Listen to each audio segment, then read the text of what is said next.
Assalamualaikum warahmatullahi wabarakatuh. Alhamdulillah, alhamdulillahi rabbil alamin. Assalatu wassalamu ala asrafil anbiya'i wal mursalin. Sayyidina wa maulana Muhammadin. أشهد أن لا إله إلا الله وأشهد أن محمد رسول الله. اللهم صل على سيدنا محمد مشابه والإكرام يا والجليل والإكرام والطاهرين والمجاهدين أما بعد ibadallah wa ittaqullah. Alhamdulillah, puji syukur kita panjatkan kehadirat Allah Subhanahu wa taala atas limpahan karunia rahmah dan hidayahnya, serta dengan izin dan ridhonya jugalah kita dapat menjalankan amanahnya demi meningkatkan iman dan takwa kita, tentu dalam belajar terhadap rukun hakikat, yaitu tauhid. Bersalam kita tidak akan pernah kita lupakan. Marilah sama-sama kita sampaikan kepada junjungan kita Nabi Allah, Nabi al-akhirul zaman, Rasulullah Muhammad sallallahu alaihi wasallam. Atasnya kalimahnya kita kalamkan dengan membacakan Allahumma sholli ala sayyidina Muhammad wa ala alihi sayyidina Muhammad. Alhamdulillah, bertemu lagi dengan saya Guru Mursyid Syekh Nur Muhammad Buya Irwan Maulana Al-Khalidi, Pasaman, Sumatera Barat, Indonesia. Insyaallah di dalam makom majelis zikir ma'rifatullah, tentunya di bawah naungan Yayasan Islam Hidayatul Mubarakah Indonesia. Lebih khususon kepada wadah yang kita cintai, siar umat, wasilah sebagai sababiyah, YouTube Buya Pasaman Timur, insya Allah akan selalu berbagi dalam masa kupas tuntas hakikat ilmu amal dan ibadah. Kaum muslimin dan muslimat dimanapun berada, rahimakumullah. Alhamdulillah, di jalan kebenaran tauhid, ketuhanan adalah salah satu keinginan aku pada Tuhan yang ingin menjadi Tuhan dan ingin disembah. Wa ni'buduna hadzal siratum mustaqim. Pada perjalanan kekuasaan sebagai daulat ketuhanan yang dimiliki oleh aku, hakikinya dia pada wahid. Dari 5 langkah, 5 perjalanan alam halus yang tidak tercatat di Lauh Mahfuz, ya. Yang tidak tercatat di Lauh Mahfuz itu adalah kebesaran ilmunya. Yang tercatat itu adalah tanda-tanda yang menjadi pemikiran dan harus dipikirkan. Dari alam lahud, dari tajalli Allah, perjalanan Allah menuju ketuhanannya, Jabarut, apalagi telah menuju kepada alam lahud, alam malakut, alam Jabarut. Insyaallah yang keempat memasuki alam kesempurnaan Jabarut dalam tampilan keumatan untuk sekalian alam semesta. disebut dengan alam nasyud. Ini langkah keempat. Alam nasyud sebagaimana bertajalli aku dalam asma disebut Allah berwujud Muhammad, bukan salah satu sebutan, tetapi memiliki nilai hakikat yang wajib dialami bagi orang yang menyebut kata Allah dan Muhammad. Karena sudah berupa perwujudan dan pemberian asma. Tetapi alam nasyud inilah yang menjadi kodrat hakikinya Jabarut. Ya. Hakikinya Jabarut sebagai kodrat halus ghaibiyah, ya, menjadi suatu kodrat kudsidiyah dalam wujud ghaibiyah, dalam materi wujud wahdaniyah, wahidiyah. Nah, wahidiyah. Jadi kalau kita tidak mengerti bagaimana proses ketuhanan itu sampai menuju proses keumatan, maka ini adalah suatu kata-kata yang tidak ada muaranya. Nah, ini bukan syiar namanya. Kalau syiar, dia menceritakan usul kepada asal. Nah, ini harus dikuasai. Maka rububiyahnya, orang yang mengkalamkan tentang aku adalah harus menjadi keakuan aku terlebih dahulu. Nah, ini siapa keakuan aku yang tampil? Jabarut adalah penampilan dari lahut, dari malakut, ya, itu penampilan Jabarut. Tetapi tayangan keumatan yang dilaksanakan sebagai ketuhanan, dan ini menuju kepada kedaulatan ketuhanan dengan adanya hakiki dari Jabarut, batin dari diri. Batin dari diri, hakiki dari Jabarut adalah disebut dengan diri, rahasia, atau disebut dengan kesempurnaan kekuasaanku, disebut dengan sufiyah, ya. Jadi kalau kita mengatakan nasyud itu adalah alam sufiyah, yang mana bersupinya Allah dalam berwujud dan bermaujud di dalam iman dan ilmu. Inilah dalam titian siratal mustaqim tadi. Bagaimana ihdinas siratal mustaqim, bagaimana menjadikan tajalli diri itu, ya, sirat, nah, tersirat, diri yang tersirat. Arti diri tersirat bukan tidak terlihat. Tersirat itu tidak ada yang ada melainkan yang maha ada. Itulah yang dilihat. Nah, itu tersirat namanya. Jadi tidak ada keumatan di dalam menatap ketuhanan dalam satu kodrat. Jabarut memiliki kekuatan sebuah batin halus dinamakan batin diri, disebut nasyud. Nasyud ini golongan dari action atau reaksi tajalli hayatnya, disebut dengan panca indera. Nah, ya. Tetapi nasyud adalah wujud dari alam rupa dan jiwa. Nah, bagaimana kisahnya sehingga terjadi kehalalan di dalam mengumpamakan hakikat Tuhan, baik dari sisi bentuk, ya, seperti apa sebetulnya rahasia wajah, rahasia indera, rahasia rupa-rupa dan rupa tadi. Jangan hanya kita mengatakan wujud Allah dalam batin, nyatalah zat Allah pada rohani, berupa-rupa pada nurani. Ini jangan menjadi santunan dan pantun hakikat, tetapi melihat yang diucapkan tadi. Nah, ini yang kebenaran hakikat itu, melihat apa yang diucapkan, tapi mengucapkan sesuatu yang tidak pernah dilihat, dalam arti dialami, dirasakan, tafrid, tadzrid.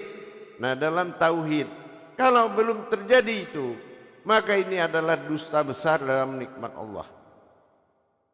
Maka disinilah kita harus betul-betul menjalankan ketuhanannya dengan kodrat munculnya diri hakiki yang disebut dengan alam nasyud, yaitu perubahan kemunculan diri. Nah, jadi dalam kemunculan diri inilah yang disebut dengan kemampuan dua perkara, yaitu kemampuan rupa dan jiwa. Nasud disebut juga dengan an-naf. An-naf itu berupa jiwa yang menjadi indra dari pancanya diri al-mulk, zahirnya dari jabarut, diri mulki. Nah, jadi kalau kita tahu mulkinya, berarti itu adalah zahirnya dari jabarut. Nah, zahirnya jabarut inilah yang disebut dengan jiwa an-naf. Dia berupa jiwa tapi berbentuk tubuh.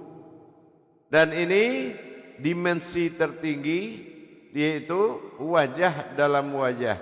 Nah, ini katakan wajah dalam wajah ini, sehingga panca indera yang diambil dari kodrat jabarut tadi disebut an-naf, yang tidak terikat oleh kodrat ruang, jarak dan waktu, atau disebut dengan siapa wujud yang tempat dia bermaujud. Dia tidak kenal dan tidak akan mengenal rupa-rupanya, rupanya, bentuknya, kelamin dan jenisnya, sifatnya, tapi dia meliputi akan itu.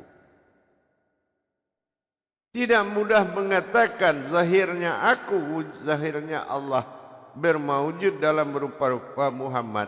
Ini tidak mudah. Harus melalui proses terhadap terjali ketuhanan dan keumatan dalam munculnya wujud batin dalam batin.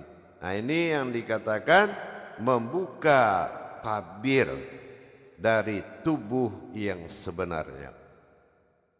Tabir tubuh yang sebenarnya adalah malakut yang berwujud kepada nasyud. Ya, nasyud ini adalah memiliki sebuah kodrat jiwa yang bersekutu dengan akal dan nafsu. Tetapi kalau yang dikatakan an-naf, ini adalah hakikinya batin diri an-naf, yaitu berupa jiwa, tetapi tidak bersekutu. Nah, dia berdiri sendiri. Ini yang dinamakan batin diri. Nah, jiwa an-naf ini adalah naf ini jiwanya an disebut dengan kalam. An-nasyud itu adalah jiwa batin murni dari malakut. Nah, ya, batin murni dari malakut. Ini yang dikatakan alam ghaib mutlak. Ya, alam ghaib mutlak. Jadi kalau kita mendirikan sebuah indera dari panca malakut tadi, ini tidak lari dari kata panca indera. Nah, panca indera disebut dengan kata alam atau rupa. Jadi alam rupa atau jiwa. Inilah yang berupa-rupa. Dari mana asal rupa itu? Itu yang dikatakan dengan an-naf atau kodratnya alam nasyud. Ya, ini di ketuhanan ini. Ya, di ketuhanan. Tidak mudah kita mengatakan wajah tu wajihia, harus benar-benar dialami. Ini adalah jasmani jabarut dan jasmani mulki jabarut. Mulki jabarut memiliki panca indera terbatas, pendengaran terbatas, perkataan terbatas. Kenapa terbatas? Karena dia bersekutu dengan akal dan nafsu. Tetapi kalau yang dikatakan diri an-naf jiwa yang tidak bersekutu dengan apapun. Bahkan batin diri yang disebut an-naf itu apabila dia muncul, ya, muncul kepada wujud pancanya mulki, ini pancanya yang mulki, maka ini akan membuat sebuah kejadian. Jadi wujud nafah, wujud an-naf itu kalau dalam jiwa adalah berupa, namanya rupa-rupa. Nah, jadi kalau al-mulki dia rupa, cuma tidak berupa-rupa. Kalau yang dikatakan rupa-rupa adalah wajah dalam wajah. Wajah dalam wajah. Nah, ini apabila ingin menyaksikan hadirnya diri batin dari diri sejati itu, nah ini memang harus memakai kekuatan ainul basyirah, mata batin, ya, disaksikan oleh mata batin kebangkitan. Jadi bentuk daripada jiwa itu berbentuk tubuh sama dengan tubuh yang menunggu. Nah, ini adalah berupa jiwa an-naf. Jiwa an-naf adalah batasan indera jasad, ya, atau amulki. Jadi dia adalah batasan jiwa dari mulki yang bisa menembus. Mulkinya pendengaran, penglihatan, dia bisa penciuman, dia bisa menembus, mengikuti jalur yang diinginkannya. Itulah kekuatan diri atau jiwa yang disebut an-naf, yang dikatakan berupa-rupa. Dengan demikian, apabila ini dijalankan, ya, apabila ini dijalankan, wajib dibangunkan dulu jiwa dan membangun raga atau wujudnya pada wajah itu, pada diri kita dan pada wajah. Ini akan terlihat sebuah keajaiban di dalam wajah, yaitu wajahnya Tuhan, wajahnya Allah. Nah, wajah itu wajihiyah, wajah itu wajihiyah. Nah, ini keajaibannya itu akan muncul, ya, itu akan muncul dengan kita mengadakan riyadhah ruhani, mengadakan riyadhah ruhani, sehingga dia mencapai titik kemuliaan. Datangnya rupa-rupa kepada rupa mulki dari Jabarut. Rupa-rupa itu datang dari kodrat Jabarut. Hakikinya adalah an-naf. Nah, itu hakikinya adalah an-naf.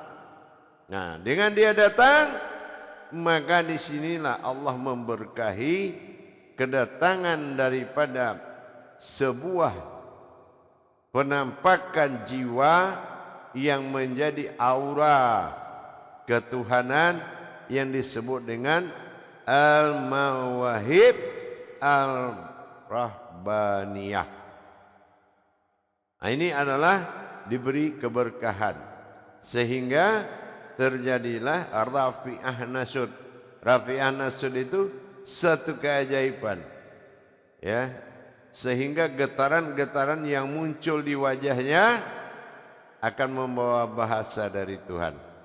Nah, ini tidak mudah kita katakan berbentuk aku daripada Muhammad. Itu tidak mudah, harus diikuti jalannya. Jangan ada keputusan tapi jalannya tidak ada. Nah, disinilah kita harus mencapai karomah, ya, dari kehadiran sebuah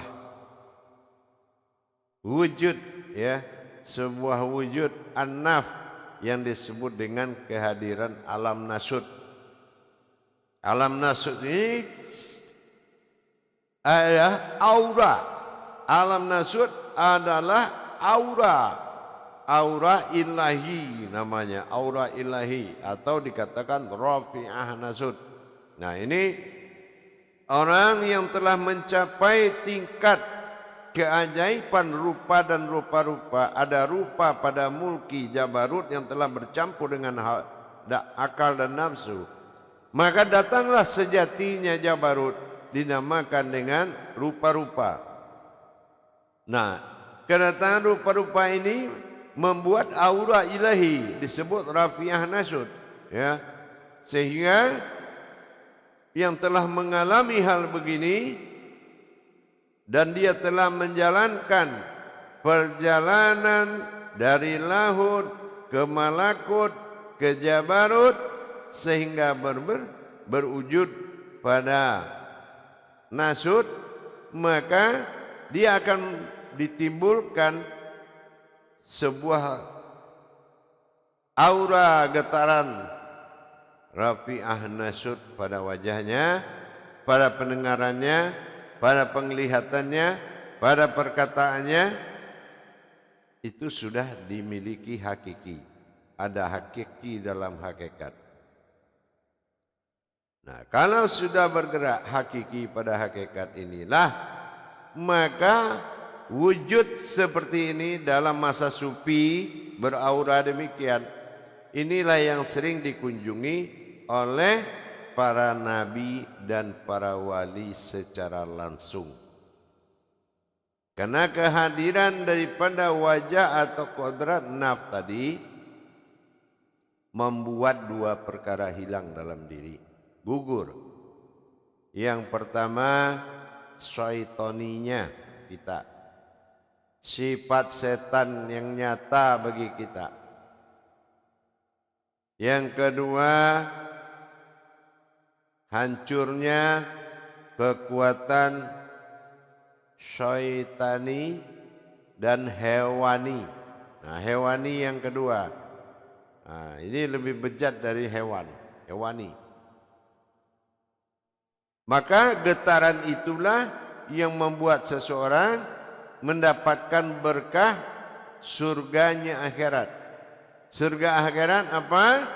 Ketenangan dan kenyamanan hati batin yang berwujud kepada jiwa terlihat berbentuk raga. Inilah Jabarut dalam tampilan nasyud. Jadi itu adalah jalan-jalan ketuhanan. Bagaimana aku Tuhan dalam menyaksikan perjalanan ketuhananku. Inilah perpaduan dari perjalanan rahasia 5 besar terhadap ketuhanan. Jadi kalau ingin mengenal Tuhan harus mengerti dengan gejolak atau kejadian ketuhanannya. Tidak ada Tuhan tanpa ketuhanan.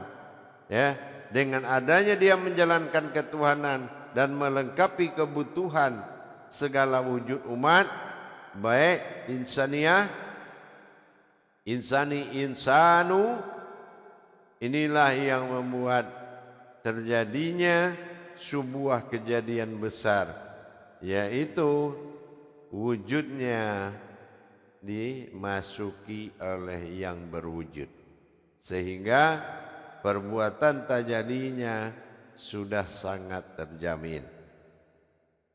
Jamaah yang dirahmati Allah rahimakumullah, dengan kita memahami kejadian demi kejadian perjalanan ketuhanan, maka disitulah iman dan takwa dengan segala tajali dan perbuatannya, dengan langkah-langkahnya menjadi suatu keberkahan. Dan inilah tampilan dalam masa indera dan pancanya. Panca indera. Kalau panca atau pancarnya itu sudah terbuka, maka yang menjadi pancaran itu, ini yang disebut dengan kata-kata sifat, ya, sifat yang bergejolak. Apa sifat yang bergejolak? Nah, inilah yang kita sebut dengan rupa-rupa, ya. Nah, ini Allah berikan suatu pernyataan di dirinya dengan sifatnya al-hulul al-adad. Nah, itu artinya kita lihat di tuangan dari surat As-Sajdah ya, yaitu ayat 4 ya, dari surat ke-32. Sangat jelas Allah memilih diri manusia menjadi persemayaman dengan Dia ciptakan alam-alam demi alam dalam 6 masa, sehingga Dia memilih kodrat manusia sebagai persembunyiannya. Nah, dengan demikian kita sudah bisa mendapatkan derajat dalam perjalanan ketuhanannya. Tidak melihat Dia seperti apa jalan, tidak menuju jalan apa, tetapi menjadi jalan itu sendiri. Insya Allah, mudah-mudahan ikuti terus kegiatan belajar Buya Pasaman Timur dalam kupas tuntas ilmu tauhid. Dari ada menuju tiada, dan tiada itulah yang ada. Awal ada itu adalah yang tiada. Akhirnya barang sesuatu mengatakan tidak ada Tuhan, bukan Tuhan tidak ada. La ilah, bukan. Tetapi tidak ada Allah yang lain lagi melainkan Allah, yaitu wujud semestanya yang hidupnya adalah Tuhan. Inilah yang dikatakan ilah menuju kerobiannya.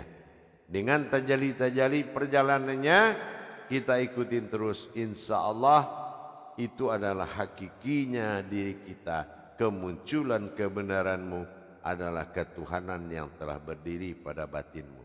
Insya Allah tidak perlu lagi kita bersusah payah melaksanakan ibadah, karena kamu adalah diri ibadah yang nyata.